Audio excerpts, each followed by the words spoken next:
So to our viewers all around the world, good morning, good afternoon, and good evening. Thank you for joining us. I am Marcus Garlauskas, Director of the Indo-Pacific Security Initiative, the new IPSI, at the Atlantic Council Scowcroft Center for Strategy and Security. I'll be moderating today's virtual expert panel discussion on integrated deterrence of aggression against Taiwan, sponsored by the Taipei Economic and Cultural Representative Office, TECRO, here in Washington, as part of the Council's Cross-Strait Seminar series conducted by the Atlantic Council's Indo-Pacific Security Initiative and the China Hub in partnership with TECRO. I'm excited about this seminar as I think it's an excellent topic for the Indo-Pacific Security Initiative's first public event since it was officially announced just a month ago. IPSI focuses on strategy, alliance, and defense issues in the Indo-Pacific as part of the Scowcroft Center's efforts to develop sustainable, nonpartisan strategies to address the most important security challenges facing the United States and its allies and partners. Our center honors the legacy of General Brent Scowcroft and strives to embody his ethos of nonpartisan commitment to the cause of security, support for U.S. leadership and cooperation with allies and partners, and dedication to the mentorship of the next generation of leaders in national security. We've got an excellent panel lined up. To outline the plan for this 90-minute session, I'll begin with an introduction to frame the discussion. Then the panelists will each make a brief prepared presentation, followed by a discussion with the panelists that I'll moderate, and then we'll wrap up with about 20 minutes to take some questions for the panel from our virtual audience. So let me briefly introduce our panelists in the order that they'll be presenting. We'll start first with the Scowcroft Center's own Dr. Matthew Kranig. Then we'll go to the Center for a New American Security's Dr. Stacy Pettyjohn, followed by Dr. Wu Su Lee of Taiwan's Institute for National Defense and Security Research. And the final presentation will be by Dr. Melanie Sisson of Brookings. With this really excellent panel, I'm looking forward to a robust discussion today. These are very complex issues where the stakes are high, and I know that the members of this panel have different perspectives and recommendations, so I'm expecting some good back and forth. And with that in mind, before we get started, I do want to emphasize, of course, this event is conducted in accordance with the Atlantic Council's strict intellectual independence policy. And so these are the individuals' views, not those of the Atlantic Council or its sponsors. And although several of us are, of course, former government officials, the comments in this session don't represent government positions. So with that, let's get into the substance of the discussion. To begin with, we framed this event with the term integrated deterrence very intentionally. And for those of you not familiar with this term, it's explained in detail in the 2022 National Defense Strategy. And just to summarize, according to the Department of Defense, it entails developing and combining our strengths to maximum effect by working seamlessly across warfighting domains, theaters, the spectrum of conflict, other U.S. instruments of national power, and our unmatched network of alliances and partnerships. Integrated deterrence is enabled by combat credible forces, backstopped by a safe, secure, and effective nuclear deterrent. All right, so that's a mouthful. So for those of you who track these issues, particularly the deterrence wonks and those who study military doctrine, now you may have noticed that there's been some criticism of this new term in some quarters. Some may find it to be an unnecessary buzzword and explain that this is really how deterrence has been and should be done. And others even think of it as a justification to de-emphasize the U.S. military's central role in providing deterrence. But personally, I like the term and the concept, and I find that the framework that comes with it is quite useful. It helps us to break out of a bit of the Cold War theories of deterrence that are very heavily focused on nuclear weapons, and also gets us away from just framing deterrence as really coming in the type of just deterrence by denial versus deterrence by punishment. So that's enough theory and doctrine, though. In this session, we're going to explore a bit about how integrated deterrence can be applied in practice to deterring aggression, in this case against Taiwan. So I'm going to talk through just a few key aspects of how this applies before this gets started. And something that integrated deterrence highlights that really stands out to me is the focus on integrating U.S. deterrence efforts with the efforts of allies and partners. And so as this applies to the potential for aggression against Taiwan, I've honestly been kind of surprised by the number of conversations I've heard that treat not just the U.S. regional allies as a bit of an afterthought, but don't really center on the role of Taiwan in that deterrence. And so I'm really glad to have Dr. Wu with us today, because ultimately Taiwan is going to have a truly central role in deterrence of aggression against Taiwan. And understanding the perspective from Taiwan is really important. And then, of course, other allies and partners in the region could play a pivotal role in deterring aggression. And that's going to be based not just on their relations with the United States, but also on their individual approaches, policies, and relationships vis-a-vis Taiwan. Now, there's also, besides allies and partners, another key element of this integrated deterrence concept as it really applies to the deterrence problem for Taiwan. And that's how integrated deterrence applies across domains, across theaters, and across the full spectrum of conflict. And so we often focus on the potential for a seizure of Taiwan by the People's Republic of China, but integrated deterrence includes deterrence that just isn't focused on potential for conventional or nuclear warfare. It includes deterring things like what's been termed cognitive warfare, activities in the cyber domain, space, and then deterrence of escalation geographically against targets, for example, outside of the immediate area that could be supporting a larger campaign. So this really does cover the whole spectrum of conflict, and I think that's really important when you're considering all the different threats that Taiwan faces from the People's Republic of China. So when we're talking about deterrence also, this concept means that we're going to be considering intra-conflict deterrence of escalation, whether that's vertical deterrence, even to the point of nuclear escalation, or horizontal deterrence in terms of the expanding potential geography of a conflict. All right, so this is not so simple stuff, right? And I think this is going to be very good fodder for our panel discussion. So with that, let's go to the panel for their opening remarks. And first, we have Dr. Matthew Koenig, the Senior Director of the Scowcroft Center for Strategy and Security at the Atlantic Council, in addition to being a tenured professor of government and foreign service at Georgetown University. He's formerly served in a series of U.S. Government positions, and he's currently a commissioner for the Congressional Commission on the Strategic Posture of the United States, very highly relevant to deterrence issues. Matt's research is focused on U.S. national security strategy, great power competition with China and Russia, strategic deterrence, and weapons non-proliferation. Now, he's truly a prolific author with several books and innumerable reports and articles to his name. And to be fair, to do Matt's bio full justice would probably require us more time than we have for the session. So I'll pause with that, and then I'll go to Matt for his remarks. So Matt, thank you very much for taking the time to do this, and I look forward to hearing your thoughts. Oh, of course. Well, thank you, Marcus, for that introduction, and for everyone for joining us this morning. And since you mentioned the commission, I just need to say that the commission's deliberations are ongoing, and so I'm speaking in a personal capacity, and nothing I say should be taken to represent the views of the commission. But this is an important topic, and Marcus, you had a really helpful introduction, and because I was going to make some similar points that the concept of integrated deterrence has come under criticism. But ultimately, I do think it's helpful, especially when applied to a specific situation like deterrence in the Taiwan Strait. And so in my brief remarks, I wanted to highlight three different domains in which deterrence can contribute to deterring a Chinese attack on Taiwan. So I wanted to talk a little bit about diplomacy, second about economics, and third about the military dimension. So first, on diplomacy, I do think that diplomacy has an important role to play as part of integrated deterrence. And, at Georgetown, I teach kind of deterrence theory 101.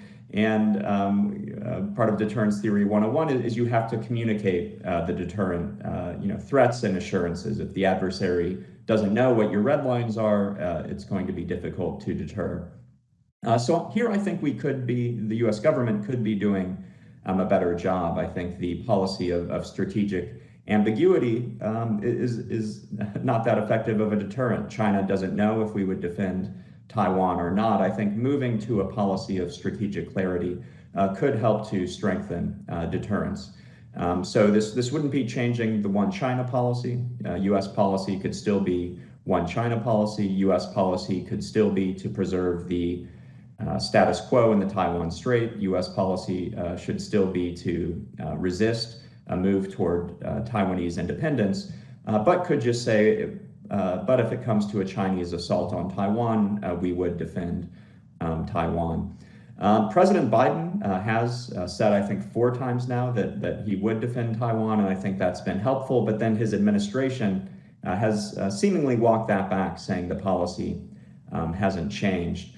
And so I think that's confusing to a lot of people. It's confusing to me, probably to Xi Jinping. And so I would recommend a move toward a clear strategic clarity policy on deterrence. In addition, you mentioned allies and partners, and I think statements from allies and partners can go a long way as well.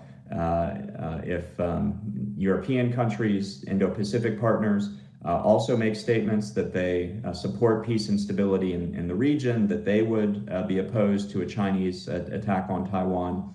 I think that would go a long way to strengthen deterrence, because it would show China that this isn't just potentially a conflict between China and Taiwan or China and the United States. It's between China and the entire free world. There have been some statements along these lines recently, including in the NATO strategic concept from the Japanese, but I think we could do more and more consistent and clearer.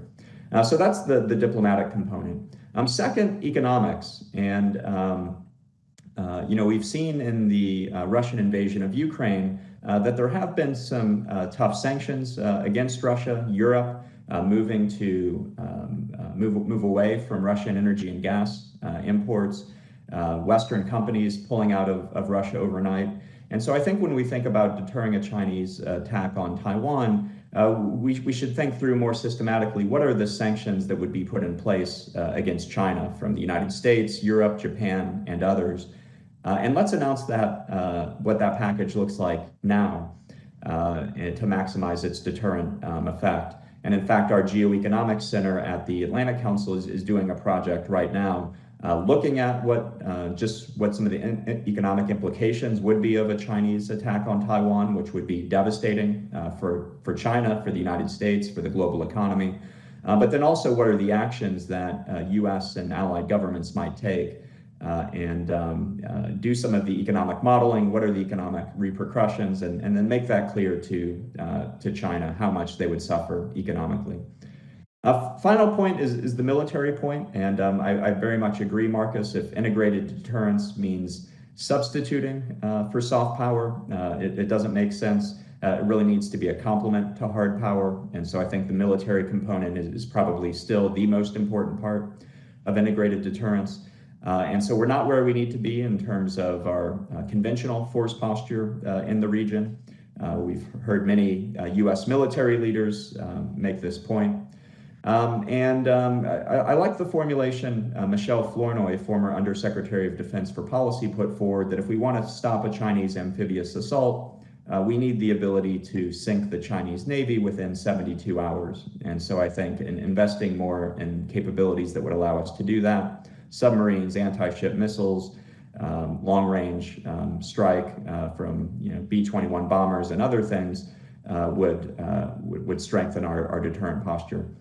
Final point, you mentioned my interest in nuclear weapons. I do think nuclear weapons should also play a role in integrated deterrence in the Taiwan Strait. And many of my colleagues who focus more on the conventional balance worry, and I think they're right to worry. But I remind them that during the Cold War, we also had conventional inferiority vis-a-vis the Soviet Union in Europe. And we offset that with nuclear deterrence. We made it clear to the Soviet Union that if there was a conventional attack in Europe, that we might use nuclear weapons. And I think we should think more seriously about how nuclear deterrence applies in the Taiwan Strait. We could, after all, thwart a Chinese amphibious invasion of Taiwan tomorrow if we're willing to use nuclear weapons against the invasion force, like we were willing to use theater nuclear weapons against a Soviet invasion force during the Cold War. And if we make that clear and credible, I think that would be a pretty effective deterrent. So I think I've exhausted my 7 minutes. I'll leave my opening remarks there, but very much look forward to the discussion. Well, Matt, thanks for that. That was a very helpful overview and very comprehensive. So I'm looking forward to when we get to the Q&A, I'll have some additional things I'd like to tease out a little bit more. But I think it's a great way to start us off. So thank you very much for that. So now we'll go to Stacy Pettyjohn. Stacy is Senior Fellow and Director of the Defense Program at the Center for New American Security. And her areas of expertise include defense strategy, posture, force planning, the defense budget, and wargaming. Stacy spent over 10 years at the RAND Corporation, including time as the director of the Strategy and Doctrine Program for Project Air Force and as the co-director of the Center for Gaming. She's authored or co-authored reports and articles on a wide range of issues highly relevant to today's discussion, including work on integrated deterrence with allies and insights on wargaming for a potential Taiwan conflict, and then, of course, the issues of nuclear multipolarity, just to name a few of the highly relevant things that she's been working on. So with that, over to you, Stacy. Thanks so much for joining us. Thanks, Marcus. It's great to be here. So you've all laid out some interesting points to start out with. I'm going to narrow down a little bit and focus probably most on the military side, because I think that is the most important component of integrated deterrence for Taiwan, which ASD Eli Ratner has called the pacing scenario for the department. And in my view, the Pentagon really needs to focus on the things that it does best and it does uniquely, and that really is warfighting and conventional deterrence and nuclear deterrence. So while I like the concept of integrated deterrence, and I think there is a lot of value to it, when it is being put forward by the Pentagon instead of the National Security Council or the White House, I think that sort of limits the applicability of some of the other levers of power which aren't under the auspices of DoD. I'm also a little skeptical. I think it is really important to figure out what type of sanctions could be used against China, how we ensure that our supply chains are resilient and secure, because we've seen how disruptions can cause problems. But economic sanctions take a long time typically to have effect, as we can see with Russia. And even when they are really powerful, that means that they can be a component of a larger strategy of deterrence, but I don't think they're going to be the main factor that actually stops a country from taking action once it's decided to.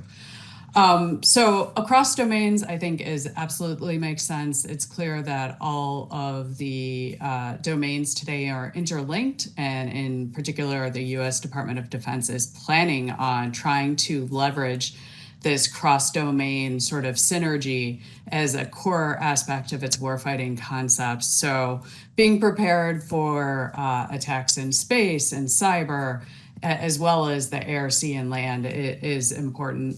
The allies and partners piece, I do obviously agree with and think is hugely important, though for slightly different reasons than what Matt was highlighting. The signal of credibility and showing that we're not going to be standing alone with Taiwan. It won't just be the US and Taiwan, that Japan, Australia, maybe the Philippines, all kinds of other countries are going to resist any Chinese aggression is important. But I wanted to go beyond that. And what Becca Wasser and I argue in our report is that the U.S. really needs to start having more specific discussions about these scenarios and about who would be doing what. You know, maybe some countries aren't going to contribute to the fight. Maybe some countries might be securing other theaters like the Brits. But we need to begin to tease out what our different roles and responsibilities might be, where we might stand, because nobody's going to make commitments ahead of time, but to really figure out how we can integrate our military capabilities and operate together, because as many countries as are willing to get involved will be needed and will be a dramatic add to the capability. There's always the access piece, which is important. And I do think that we've seen significant improvements and really notable announcements in the last several months, starting with the Japan 2+2, which contained a bunch of improvements, not only to the Marine Littoral Regiment, but also with respect to the broader posture and access to other locations in Japan, which improves resiliency. The expansion of new ADECA sites, which I think are still being determined exactly where they are, could be significant as long as the department actually follows through and makes investments and prepositions equipment and makes it so these locations actually can support U.S. forces. Australia, we're seeing improvements, also great, to the northern air bases so that they can support U.S. bomber and tanker operations. So that's all really critical, but I do think we need to go farther and begin with our closest allies. And for the case of Taiwan, I would say It's the US, Japan, and Australia to talk about planning in this situation, which we've heard reports is beginning to happen, and what we'd be willing to do and what we wouldn't be willing to do. The Japanese still have a lot of restrictions on what they can do given their constitution, but they are leaning forward and seem to realize that their security is intimately tied up to with that of Taiwan, and that they are invested in maintaining the status quo. The integrated deterrence strategy goes through different logics. I find that there's certainly truth, and it's important that resilience is a key component of deterrence, being able to survive and continue to fight.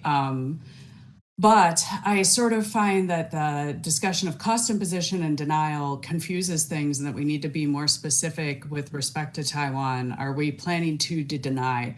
And I think that is the strongest strategy. That is the one where it is sort of the gold standard of deterrence, because you develop the capabilities to win, like Matt was saying, sink the invasion fleet. And that really needs to happen. I do want to end by going to the topic of vertical escalation, and I'm not sure about what role, using American nuclear weapons for warfighting to stop the invasion, if that makes sense. But I do think we have sort of tended to silo off conventional deterrence from nuclear deterrence with respect to China. And that is not something that we can do anymore. Hannah Dennis and I just released a report last week, Avoiding the Brink, where we were exploring the implications of China's expanding nuclear arsenal. And I think it is changing the situation in ways that aren't fully understood, and that really merit further exploration, but raise the costs or the risks of vertical escalation in a way that didn't exist previously, and that we need to be really mindful of what those are and think about take Chinese nuclear threats seriously, because there is a real possibility, given their expanding capabilities, that they could choose to use them. And in a situation over Taiwan, which is obviously one of the priorities for China and so critical to the CCP, they might be willing to do so. So on that happy note, I'll end it there, and I look forward to the conversation that follows. Stacy, thank you so much. And yeah, that certainly was ending on a pretty sobering note, of course. So this point that you raised about deterrence by denial being the gold standard, vice deterrence by punishment, I think it's an interesting one, and it's very well-suited lead-in to where we'll go with our next panelist. So unfortunately, my team informs you that Dr. Wu is still having some technical difficulties. And kind of an example here of alliance interoperability or partner interoperability being a challenge you often see. And so we're going to get to Dr. Wu when he is able to join, and we'll go now to our final panelist then. In the meantime, Dr. Melanie Sisson. She's a fellow at the Strobe Talbot Center for Security Strategy and Technology at the Brookings Institution. She was previously Vice President of Analysis at a National Security Artificial Intelligence and Machine Learning Technology company, and a Senior Fellow and Director of the Stimson Center's Defense Strategy and Planning Program. She's a consultant to the Department of Defense, lectures regularly with universities nationwide, and has published in national media outlets and academic journals. I just recently became familiar with Melanie's work, and in particular a piece advocating for deterrence by punishment rather than the deterrence by denial as the appropriate strategy for deterring PRC aggression against Taiwan. So without any further introduction here, then let's go to Melanie and hear her thoughts. So thanks for joining us, Melanie. Great. Thank you, Marcus. Thanks for having me, and to the Scowcroft Center, especially to be in such excellent company as is occupying this panel today. There's already a lot to discuss, so I am looking forward to that portion of the conversation. I'm going to start my comments by offering a few thoughts on integrated deterrence as a concept before considering its application to the Taiwan question specifically. And as has been mentioned and alluded to, and in some cases made more specific, there are objections to integrated deterrence. And I think two primary objections are really common. The first is that non-military tools of influence are insufficient, and that other tools of influence aren't the purview of or relevant to the activities of the Department of Defense. I will say up front that I also have objections to integrated deterrence, but my primary objection is actually that I think the word integrated is just redundant. Integrated deterrence is not a new concept.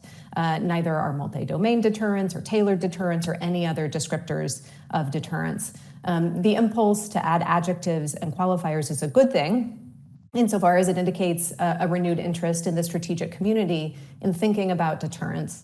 But it's also a sobering reminder of just how much our understanding of coercion in international politics atrophied during the post-Cold War period. And I think that atrophy is really evident in the discomfort that the national security community has in acknowledging that deterrence is a form of coercion, in the fact that there's debate about the idea of integrated deterrence, and in what I think is the unfortunate reality that the word deterrence really has become just shorthand for everything of what the U.S. military today is and does. It's shorthand for the extent of U.S. military power. An intelligent alien reading our contemporary discourse about deterrence really could be forgiven for arriving at the conclusion that deterrence is a capability, some accumulation of weapons and systems that you can simply buy more of. But it isn't. Deterrence isn't a capability, it's a strategy. And more specifically, it's a strategy of coercion, one that seeks to achieve a specific policy outcome by convincing another actor to behave in a particular way. So a good strategy of deterrence tries to do this by doing what all good strategy does. It assesses which combination of available means, whether it's military power, economic leverage, diplomatic finesse, and so on, will be most effective in convincing that targeted actor not to do what we don't want it to do. And then the strategy rationalizes those means into an achievable plan. So to say it another way, I think all good strategies of deterrence are in fact integrated deterrence. We know that just having military superiority is not an effective strategy of deterrence. It's insufficient to prevent war from happening, and we know that because wars have happened even where one side faces certain military suicide, and we have modern examples in Japan in 1941, Egypt in the Ramadan War, China in the Korean War, and more. And my view is that history has to inform our thinking about deterring a PRC use of force against Taiwan. There is a lot of energy around the Taiwan question at the moment, and I think that's primarily because advances in the capabilities of the PLA have made the United States nervous and therefore precipitated debate about the role of the United States in cross-strait relations. So just by way of just making sure all of the first principles are on the table, we just start by remembering that since 1979, the United States has adopted a constellation of official positions that we call the One China policy. And the One China policy allows us to acknowledge, but not to accept, China's perspective that there's one China, Taiwan is part of China. Under the One China policy, the United States has developed really robust unofficial relations with the government and people of Taiwan, and that's consistent with our interest in preserving peace and stability in the Taiwan Strait. U.S. policy is guided by that interest in ensuring cross-strait disputes are resolved peacefully and in a manner that reflects the will of Taiwan's people. And over time, this has required the United States to deter Taiwan from declaring independence and also to deter the CCP from attempting unification by force. The 40-year success of this strategy of dual deterrence rests on the unwillingness of the United States to provide either an unconditional commitment to Taipei that it will come to its defense militarily, or an unconditional commitment to Beijing that it will not. The so-called policy of strategic ambiguity, which I hope we can discuss further in the session. The U.S. national security interest in the status of Taiwan remains that the CCP and the people of Taiwan resolve the island's political status peacefully. Dual deterrence, I think, for this reason, therefore remains the U.S. strategy. It's reinforced by U.S. declaratory policy, which is to oppose unilateral changes to the status quo by either side. There's no question that the modernization of the PLA has changed the regional military balance, and significantly enough that the United States no longer can be confident that it would decisively defeat every type of PLA use of force in the Taiwan Strait.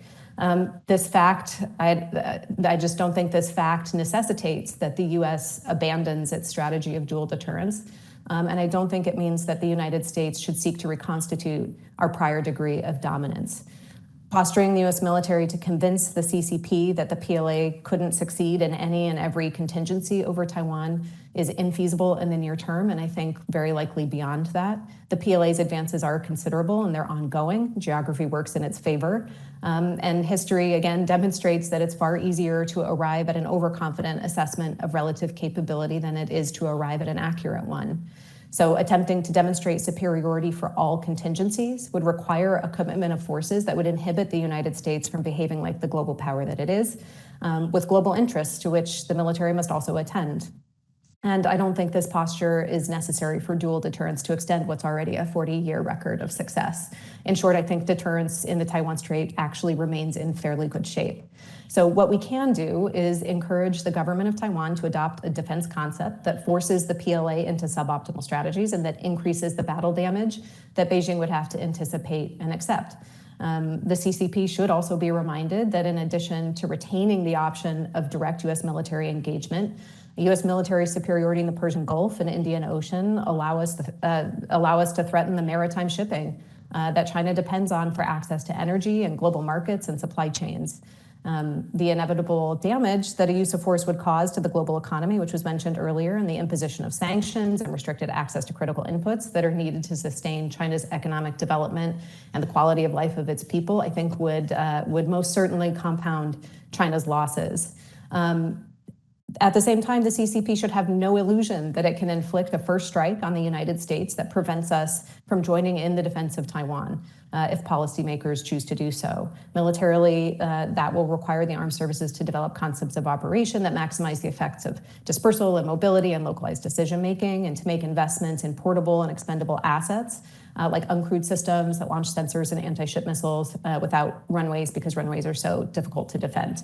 The department also has to prioritize improving the resilience of its command, control, and communication systems against disabling electronic and cyber attacks. And actually, I'd like to see a lot more energy in that area in particular. So I'll conclude by saying that I think those are the measures, not an expensive and what I think is probably a provocative attempt to regain regional military dominance should be the basis of a strategy to deter the PRC from using force against Taiwan. I will stop there. And as I mentioned, I think there's really a lot to discuss with these sharp panelists, and I'm looking forward to that. So thank you, Marcus.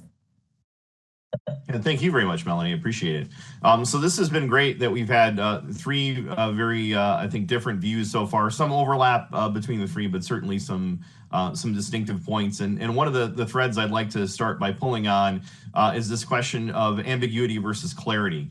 Melanie, you kind of laid down the gauntlet on this one. So, but I would like to go to Matt because I know you have some thoughts on this, and you mentioned also the challenges with ambiguity in your opening remarks. And so Matt, can you expand a little bit more on your view of why ambiguity is such a problem?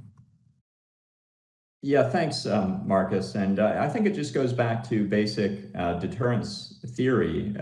You want to clearly communicate what it is you're trying to do, what it is you're trying to deter, what the consequences would be for the adversary.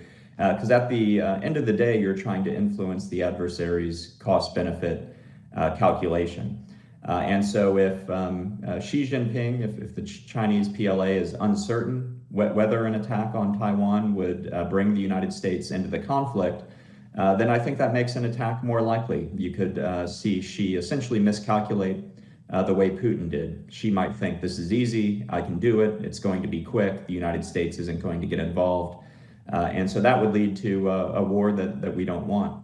On the other hand, if the United States makes it very clear that no, it's not going to be easy, this is going to mean a major war between the United States and China, I think it's much more likely that Xi Jinping is deterred.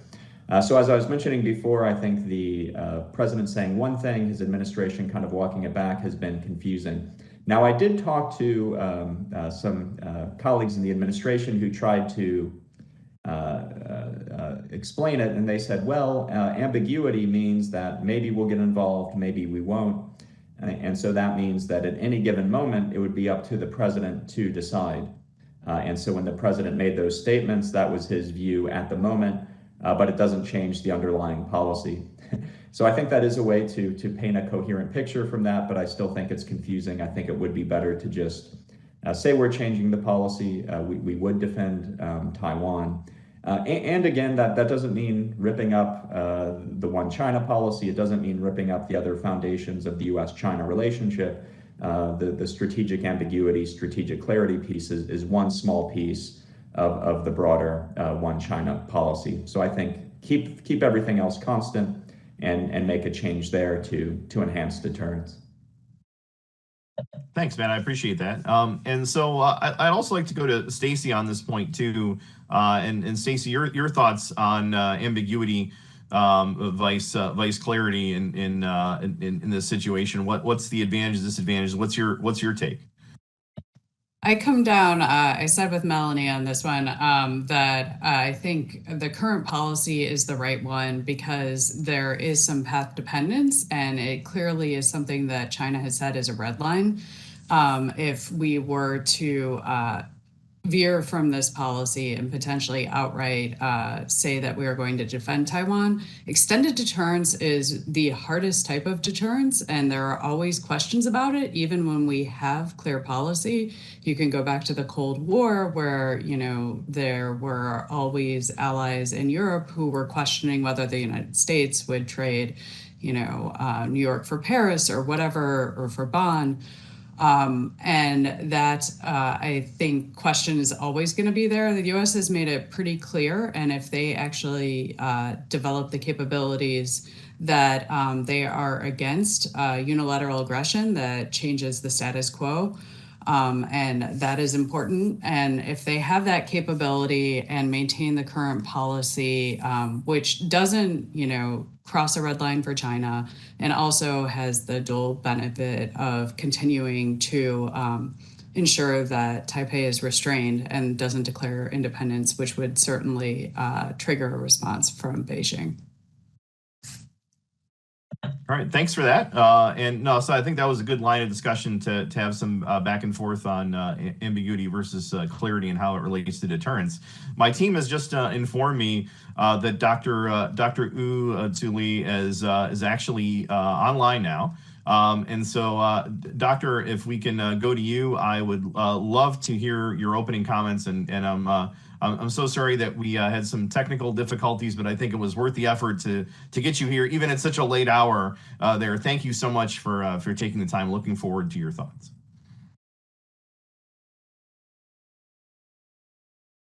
And now we have a sound issue. There we go.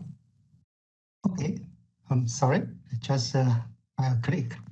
Good morning, everybody. Sorry for the technical problem that caused the delay. Originally, I planned a PowerPoint presentation for everyone, but right now I think we don't have a time for that. If I can share that to you. Can I? No, we have time, and to be fair, Dr. Wu, I do want to emphasize to everyone your background actually before you get started, and for our audience. Dr. Wu is a retired Republic of China Navy captain with experience spanning military operations research, defense strategy, the defense industry, and defense affairs. He's been a manager in the private sector and a Taiwan Naval Academy professor. And I highly recommend his recent article on reconsidering Taiwan's defense strategy vis-a-vis lessons from the Ukraine war. And so, Dr. Wu, go ahead and go forward with your presentation. We're just really happy to have you here. Okay. For the first one, I just put all my observation for the past year. I'm tracking the deterrence issue that raised by the DoD. By browse through those information, I found that since 2020, I got a deterrence by detection, which is published by the Australian Naval Review. Followed as CSBA also have some papers talking about the concepts. Then later on in March of 2021, during the interim national security strategic guidance, of course, President Biden say America is back and the alliance is back. Then in the same year, started from the April the DoD uniform and the civilian officials starting to propose the idea about integrated deterrence in many occasions, meetings, conference, as well as the internal speech. So I think that's the time they start to promote this idea and also address that this is the cornerstone of the American national defense. During that time of period, as you can see on the right-hand side, actually in Indo-Pacific as well as in Russia and Ukraine, there's a lot of gray zone activities going on. I think the concept is also affected by these activities. Then later on the 2021 November, we see the Global Posture Review released and also address the threat by Russia's gray zone activity, which is mean to me also put a focus on the deterrence by detection. And then the last year's February, the Russia invaded Ukraine, and NDS also because the reason have been delayed. Then to the March, DoD issued a non-classified NDS fact sheet. It addressed the nuclear deterrence. I found that that's because at the same time, Russia also said they will not rule out the use of nuclear weapons. I think that's the reason. And following the announcement of NSS National Security Strategies as well as National Defense Strategies on October 2022. So at that time, around that time, Ukraine also launched a counteroffensive in September. That's the information that I just make some kind of arrangement for that for your reference. Then the idea I watched, I observed, I get some idea. Put on here this slide, you can see. I saw a practice of a deterrence strategy in the Russia-Ukraine war. At first, before the military action started, or around that time, actually it's acting like a deterrence by detection. And also the integrated deterrence starting cooking. Then when the military action started, then especially the US tried to integrate all those Western countries or allies to have common actions against Russia's attack on the Ukraine. Then because the failed of the deterrence, we start can see the punishment, enforcement coming, especially financially, economically, banking, SWIFT, all those things start enforced. Then we can see, can that still deter the Russia's invade to the Ukraine? So we can see the Western countries start to give the weapon to the Ukraine, actually to build up the Ukraine's denial capability. So I say on the right-hand side is starting a denial enforcement. Then we come back to thinking about the deterrence under unbalanced military power, especially like Ukraine to Russia and Taiwan to China.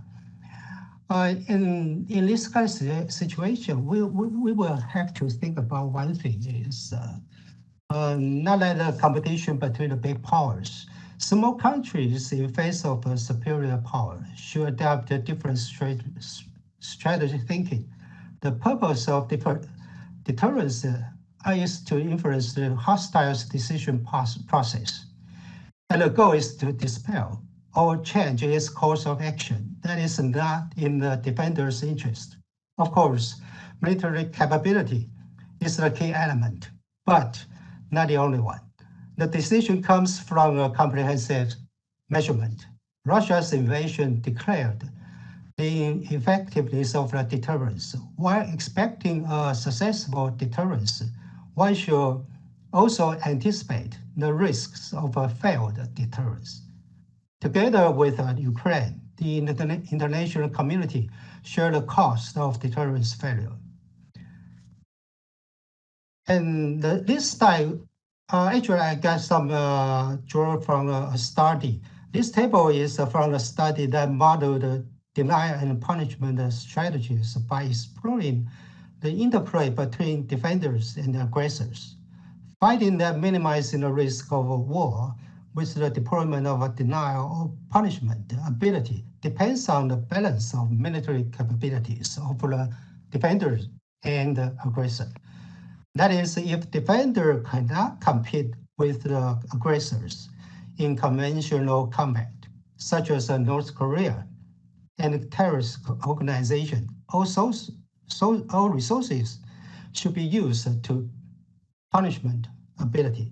If the defenders can maintain a partial balance with the aggressors, such as Germany and Japan, they should focus on the ability of denial. Only when defenders have considerable advantages, such as the 5 permanent members of the United Nations, should they have the ability to develop denial and punishment capacities simultaneously. That's the research findings from this study. Another one is from another research study I also put it here. It addressed the Baltic states' deterrence strategy cognition. In a global economy, the above study found that the Baltic states, the table of the study here, shows that given the NATO's defense strategy, it has been found that Estonia tend to be in denial. Lithuania emphasizes denial rather than punishment. And Latvia think that it is punishment. On the other hand, the perception of their own deterrence strategies is that both Estonia and Latvia are inclined to be in denial, and Lithuania shows a clear denial. So we can see how was the implication for Taiwan here. The above study found that the Baltic states realized their own strength cannot punish their hostile neighbor. Instead, it's better to form a deterrent environment with collective strength to have a comparative advantage. So they recognize the need to rely on the collective capability of NATO, with the United States as a key contributor to deter Russia. However, doubts about the effects of deterrence, especially after Russia invaded Ukraine in 2014, have increased the need to strengthen their denial capabilities to face imminent threat.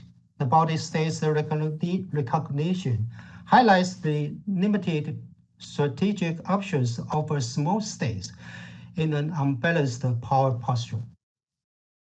So for the Taiwan, I think being a global economic military power in the face of China and Russia's and China's threat, the United States adopts integrated deterrence as the core concept for defense strategy, not to mention Taiwan, which has limited conventional military power. Where does Taiwan's deterrence for PRC come from? Integrated means could form an effective deterrence, and the military power is one of the keys. Like the Baltic states, Taiwan needs to pursue integrated means, including diplomacy, economy, military, technology, and the will of fighting to build credible capabilities to effectively deter the PRC. Secretary Blinken said that if something happens to Taiwan, the global economy may be devastated. Russia's invasion of Ukraine had demonstrated that continuous and firm substantive support of international like-minded friends are crucial. So up to now, I just mentioned about the deterrence idea from the lesson from the Ukraine war, as well as the Taiwan's implications. So I would like to give something idea which is come from my own, which I had addressed in a meeting last year. It's called a defense strategy based on the area denial capability for Taiwan. Of course, the idea need a very firm budget support, and it is focused on the integrated area denial capabilities. The areas should be the national interest, security interest, not everywhere, since the limited military power we have. The integrated will be in terms of a joint combat capabilities. And the key point is the interoperability for integration. This including in the military itself, as well as between departments, the governmental departments, and the international allies. So I always address the importance of the interoperabilities. That's a great place to close there on this this issue of the area denial, and I look forward to discussing this more with you as we continue the dialogue. And so it strikes me that in our conversation, Dr. Wu, one thing I wanted you to weigh in on while you have the floor is, as you were coming in, we were having a conversation about ambiguity versus clarity, and how that plays into deterrence. And I think you've alluded a few times in your presentation to the ambiguity, and also to some of the statements that reinforce deterrence. So wondered if you had any thoughts on where you come down on the value of strategic ambiguity vice greater clarity vis-a-vis the number one, the U.S. Approach to deterrence, but also just in general, if you have any thoughts on ambiguity versus clarity and its role in deterring PRC aggression. Yes, I think in fact, from the put my shoes, my feet in the PRC's shoes, they are planning whether it's a clarity or ambiguity. Their hypothesis is the American will come to help. That's their scenarios. So they're always prepared for that. That's for the PRC side. But in Taiwan side, I think the ambiguity and the clarity is kind of created some kind of I will not say it's difficulties, but in fact, in our military planning, in our resource allocations, we need a policy to do that, and that always affected by the USA policy as well. Since the clarity, if the U.S. adopted clarity strategy, then we know how to prepare ourselves based on that. But in that case, I know we risk a very high political risk with the conflict of trying to provoking the China. That's the risk come with it.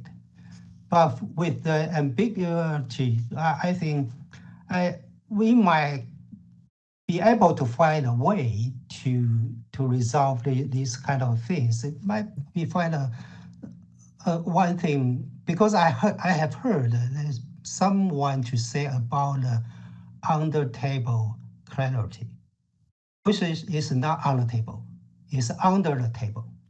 But it comes it might comes with some of the problem because it's on the table, so everybody can deny it when it comes out. So that's what I thought about this. Thanks.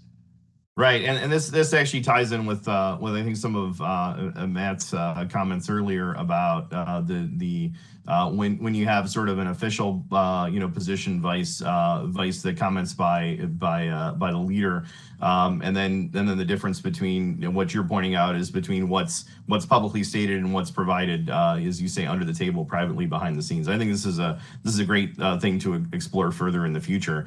But I'd like to go now, before we go to any questions from the audience, and again, I encourage you to input those, and we'll go through them. And please keep your questions focused on the topic of the discussion today. I'd like to go to Melanie and ask for your thoughts and your response to this conversation, and particularly your interest, I know, in focusing on punishment versus denial. What do you think about the Dr. Wu's presentation on the area denial concept and how this fits in with some of your thoughts? Sure, thanks. And thanks to the panelists for their sharp observations and comments as well. I really do want to pick up the question of strategic ambiguity because I think it's really important. So the first thing I will say is that I agree that there should not be confusion about what the U.S. policy is. And what the U.S. policy is, again, it's the one China policy, and that should be reasserted and reaffirmed from every element of the U.S. national government. I think that's foundationally important. And I disagree respectfully with Matt's position that we could change strategic ambiguity and that wouldn't cause repercussions for the entirety of the policy itself. I think it is actually an indivisible construct, and certainly pulling apart strategic ambiguity of it would have very dramatic consequences. I also want to be clear that, I really dislike the phrase strategic ambiguity. I think it's really unfortunate, which is why I try to emphasize always that I think it's a policy of dual deterrence. And in short, what the United States has done for these 40 years is to make clear to Beijing that it doesn't get a free pass, and made clear to Taipei that it doesn't have a blank check. So if we remove the policy of dual deterrence, and make an unconditional, essentially, promise that we would come to the defense of Taiwan regardless of their behaviors prior. They're a democracy, and if they vote to declare independence, we would need to respect that, even if we know that would precipitate a Chinese assault. And so I think that's a bind that we don't want to be in. In fact, we have explicitly said we're not going to be in, and that explains the long-term, both the policy and the success of the policy of dual deterrence. And so I think it's really, I really hope that we can change the way we're talking about strategic ambiguity versus strategic clarity in the U.S. strategic community. In terms of area denial and how that factors in, I think that absolutely, insofar as it includes exceptional surveillance, insofar as it includes foreclosing particular avenues of entry for the PLA, that we can divert them militarily into suboptimal kinds of approaches and very painful ones. Those are all the sorts of things that we ought to be doing, and Taiwan definitely can participate in preparing that battlefield. So it is not the same thing to say that you're pursuing specific kinds of denial of military operations. That is different from saying you're pursuing an overall strategy of deterrence by denial. And so there is room, again, to array both assets of Taiwan's own and for the United States to prepare, if it were to choose to come in directly militarily, to foreclose particular kinds of military options for the PLA. Thanks for that, Melanie. And since you mentioned Matt, I wanted to go back to Matt to give him an opportunity to respond.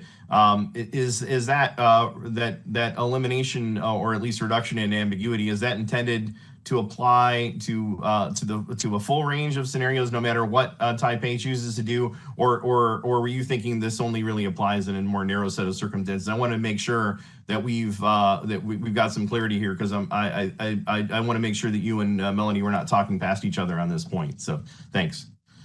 Well, thanks, Marcus, for giving me the opportunity to defend myself after everyone piled on.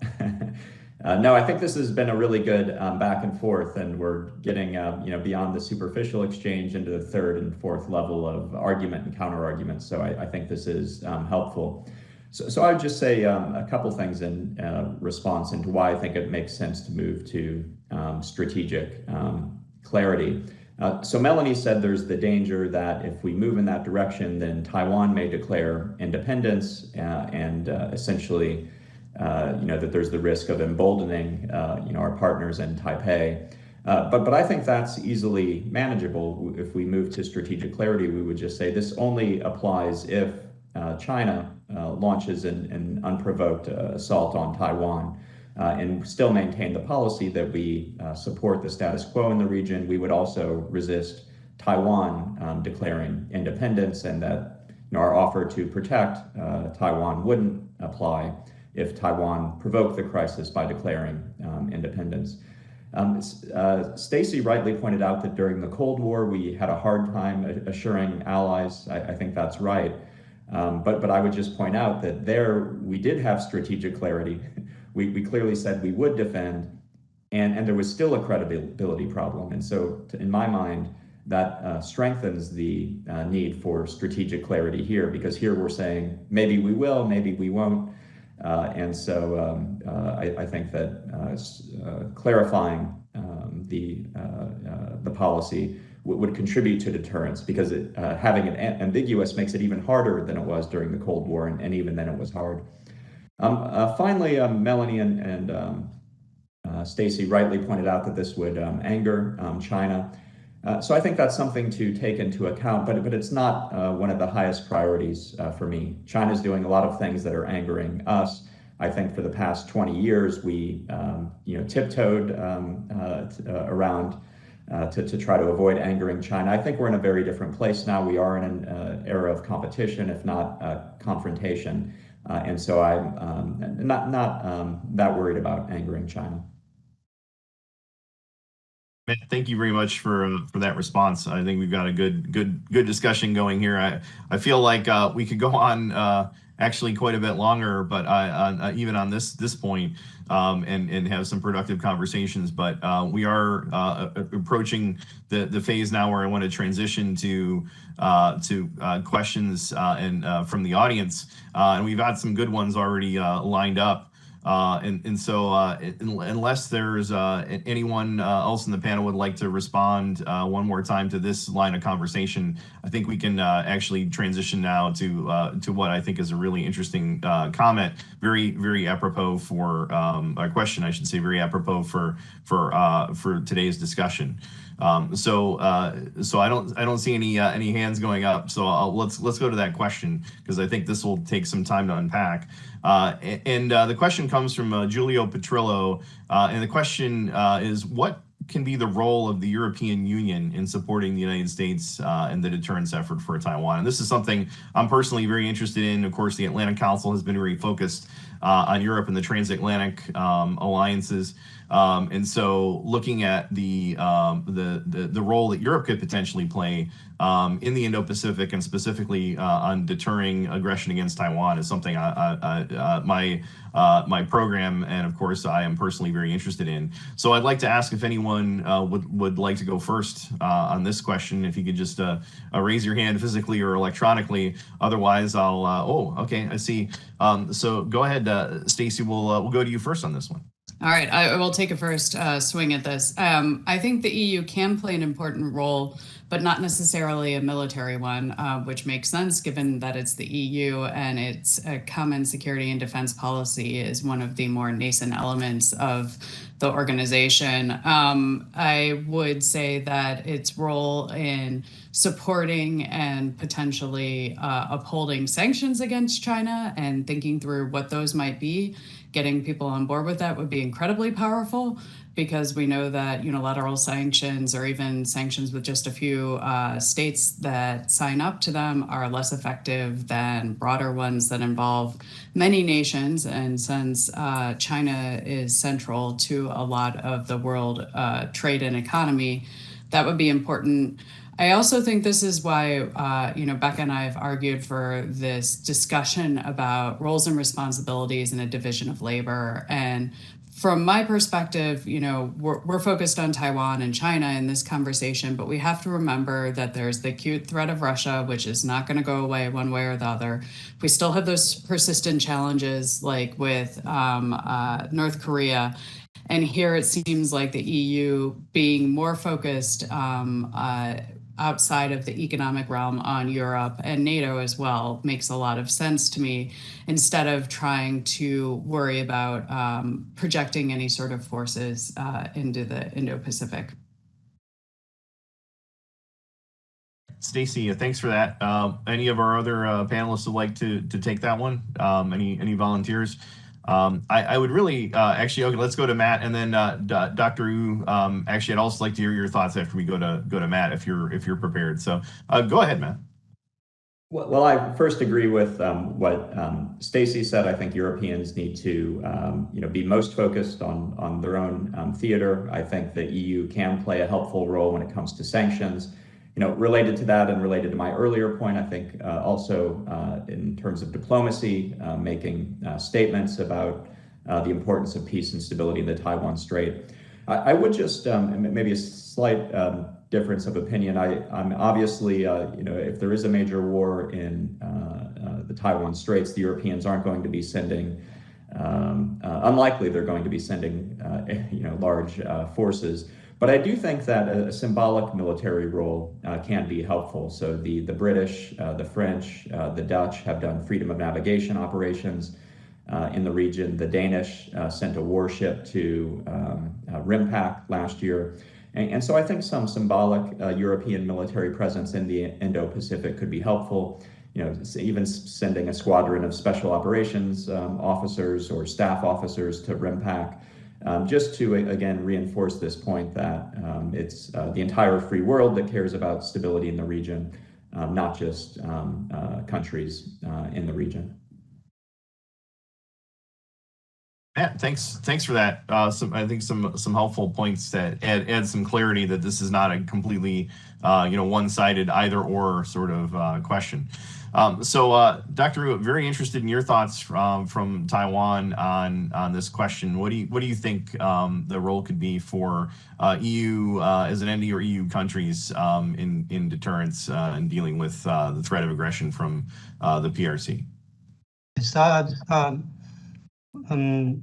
Just say that Stacy said that not just the military, we can do a lot of things. Currently, I think there's some project going on that we are working with those friends in the EU, some of them working on about cyber security things. Since the internet is no bounded, it's kind of international wise. So there's no territorial limits around that. So any kind of security issues on cyberspace, we can work together no matter where you are. And we can also work on the same time and the same thing. And the other point I would like to address is the self-deterrence. The reason I raised the question is because according to the Ukraine war, I can tell there's a lot of self-deterrence going on because the timing of the help to come to the help the Ukrainian.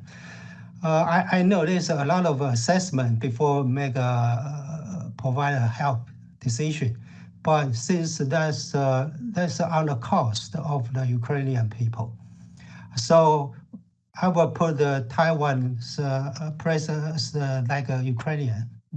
When we have that kind of situation, we hope that the help, any kind of assistance, is coming timely. So just in time and without delayed too much. Since the delaying is at the cost of the Taiwanese people, and we can find that Taiwan is an island, and we don't have much territorial space to move. Not like Ukraine, you can move from the east to the west. So it's kind of crucial to us. That's the point I want to address. Thanks. Yeah, the timing is really an important issue with the different geography of the Taiwan Strait versus the strategic depth that and operational depth in Europe. Yeah, the timing of support is really key, and it sounds to me like the support really has to be from the points that have already been made. The support from Europe to be effective would really have to be signaled pretty early. And ideally in the deterrence phase before a conflict starts to be most effective.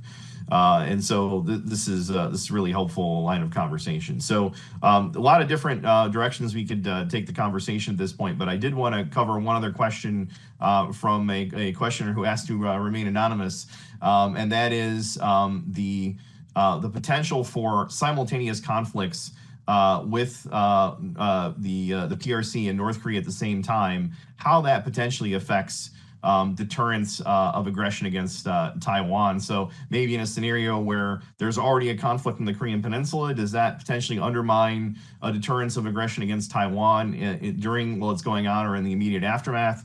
And then conversely, does the potential for North Korea to do opportunistic or reactive aggression on the Korean Peninsula or in the region, does that actually pose an additional challenge for deterrence that maybe we haven't, for deterrence of aggression against Taiwan that maybe hasn't been fully considered? This is something also I'm personally interested in, so I'd love to hear some thoughts from the panel. And again, I'll go to a volunteer, and if not, I'll certainly choose one of you, because I think all of you probably have some perspectives on this this important but under-examined question. So any volunteers for this one? All right. So actually, Stacy's going to volunteer again. Okay, go ahead, Stacy. I will take this one as well. No, I think it is something that we need to be considering. I'm always leery of assuming that any other country, even if they are aligned with another one, will is subordinate to it and will just be the cat's paw and do, that Pyongyang will do what Beijing demands or asks of it. But Pyongyang does have a history of acting opportunistically and trying to take advantage of moments when the United States has otherwise been distracted. There were concerns during the Korean War in the 50s that something could happen across the Taiwan Strait. The geography is obviously intertwined and create problems. But I think this is where our allies and partners, again, play an important role. The United States has been moving to have South Korea taking the lead on defending the Korean Peninsula.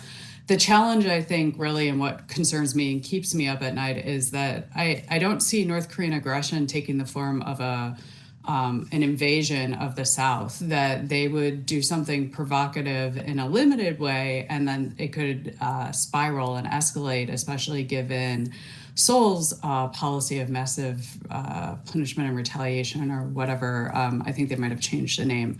And so having to manage those escalation dynamics and the dynamics of what's going on with Beijing and over Taiwan at the same time, when signals to one could easily be misinterpreted by the other, and thinking about how you control both situations and don't let aggression actually succeed is a really thorny issue and something that definitely merits more consideration. Stacy, thanks for that. And we're going to go to Stacy now. Oh wait, Matt wants to go first, so we'll go to Matt and then Stacy, and then Suli, if you would also like to address this one as we have time available, like to hear your thoughts as well, because this one I think there's a lot of fodder here for conversation. So we'll go to Matt and then to Melanie. Go ahead, Matt. Okay.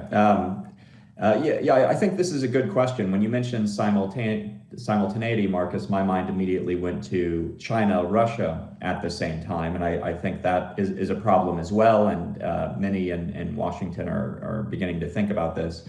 But the China-North Korea conflicts at the same time is probably more likely, in my view, but is not getting the same attention. So I think it's great that the questioner raised this. And I think it's more likely for some of the reasons that Stacy said, but also the United States has a large military presence in South Korea.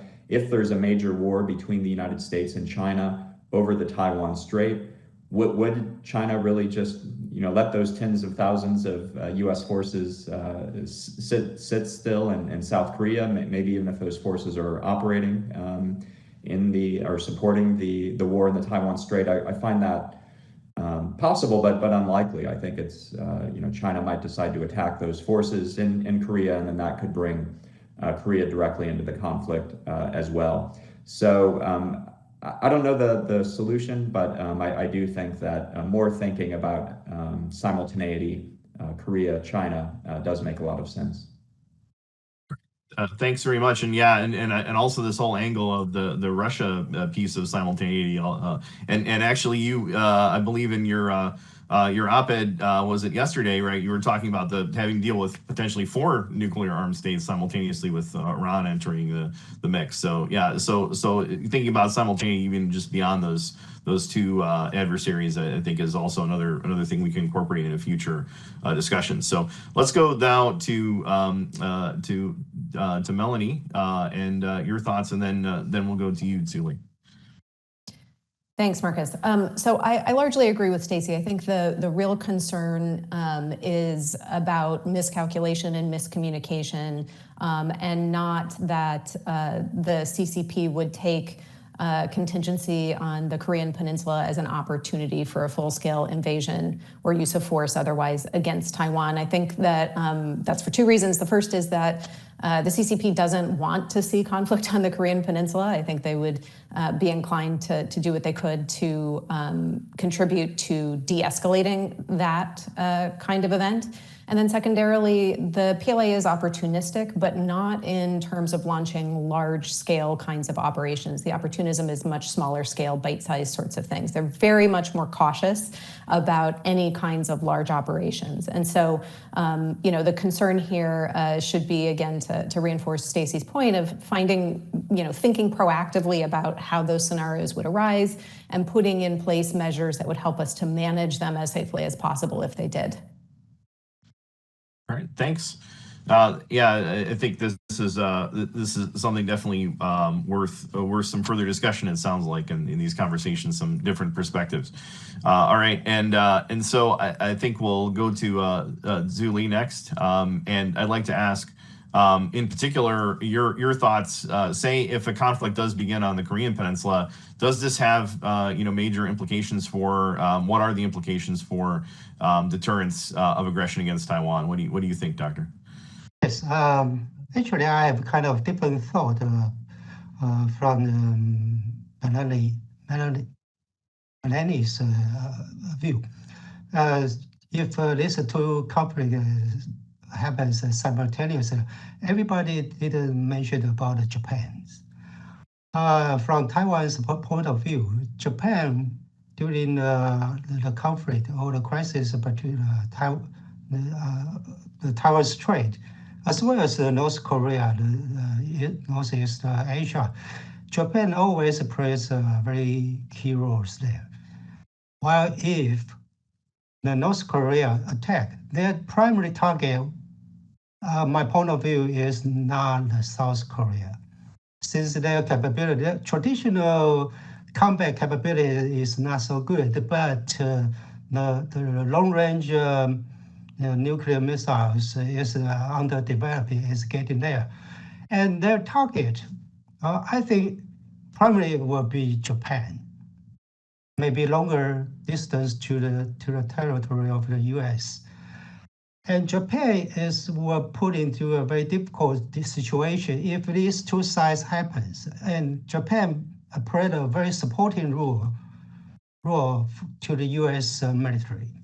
So while this happened, Japan will be the one who put into a very difficult situation. And that might be the chance for the POA or the CCP to apply.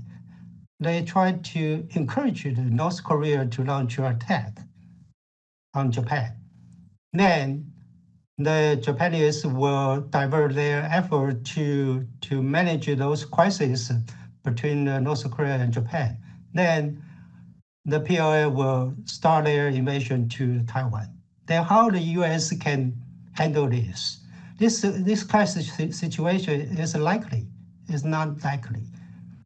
It's not unlikely. So I think we also need to think about this. No whether so it's kind of impossible, but my point of view is likely, is possible. Thank you. Yeah, that's great perspective, and the Japan angle is one I think that gets even less consideration when this comes up, and of course, the United Nations command rear bases in Japan are critical for any preparations for a warfight or execution of a contingency operation on the Korean Peninsula, and so North Korea, of course, is well aware of that, and so yeah, this whole potential for Japan to be targeted, whether it's just Japan specifically or as part of a larger spread of the conflict. The conflict with North Korea probably would not be confined to the Korean Peninsula as it escalated. So I think that's a great point. And so we of course late in the conversation we got a lot more questions, and so we won't have time to address them all. But I appreciate the enthusiasm from our viewers. I think we have time maybe to address just one more briefly, and probably not for all the panelists, but if I can have a volunteer to address this one. This is from Jonathan Corrado, the policy director for the Korea Society, and he asks, as we look to build a coalition to respond to a Taiwan contingency to strengthen the deterrence, what's the best way to deal with what he would call fence sitters in the region on this issue, ones that aren't necessarily committing up front to deterring or supporting militarily in particular in this sort of contingency? Does anyone want to address that one? What's the best way to deal with countries in that space? So I see Melanie's volunteered, so go ahead, Melanie. Yeah, I fear this is going to be a little bit of an unsatisfactory answer, but the first thing we can do is actually listen to their reasons for that. Their leaders operate and work for the enlightened self-interest of their own countries. If they are fence sitters, it's for good reason, either because the distribution of their interests are such that they think participating militarily is more dangerous than it is helpful. We also should take care, as we are working to integrate our foreign policy goals with our economic policy, and understand that when we do that, we place a number of our allies in East Asia and beyond in some uncomfortable binds that force them into choices that they might not prefer to make at this point. So I think this shouldn't be a place where we think about twisting arms and reading people the Riot Act. It really should be going the other way around, which is to consider their interests, consider the position that they're in, and figure out how we can work collectively to strengthen deterrence generally without forcing allies and partners to take positions that their populations aren't ready to take just yet. All right, no, that's a really interesting point, though, listening first. And I think this actually takes us almost full circle, because we talked at the beginning about the role of allies and partners in integrated deterrence. And so I think we're about out of time there. But I think this has been a spectacular, fascinating discussion. I personally learned a lot, and I think this really showed the value of the format of an event where you can get a good discussion going among participants with diverse views, and then include, of course, the interested partners and allies as appropriate. And so I'm really looking forward actually to building on that last point of discussion from Melanie about getting a better sense from allies and partners in the region about their concerns and how we can move them to play a more direct and role in deterring the potential aggression of the PRC against Taiwan. And so I'd like to say thank you now to the TECRA team for making this event possible. To our panelists for participating in this really great discussion. Thanks to those of you who asked questions, even to those of you whose questions we weren't able to get to.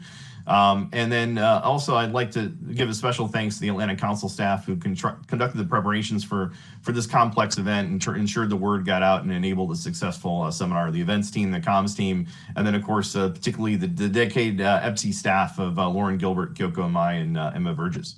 And so you can expect more of this type of programming from the Indo-Pacific Security Initiative, where we're looking at the issues of allies, strategy, and defense in the Indo-Pacific region. And I look forward to our next event in the Indo-Pacific Security Initiative and China Hub Cross-Strait Seminar Series, which has been an excellent partnership between the Atlantic Council and TECRO in Washington, D.C. So until next time, and keep talking about and discussing these issues. And we look forward to the next Cross-Strait Seminar. Thank you so much.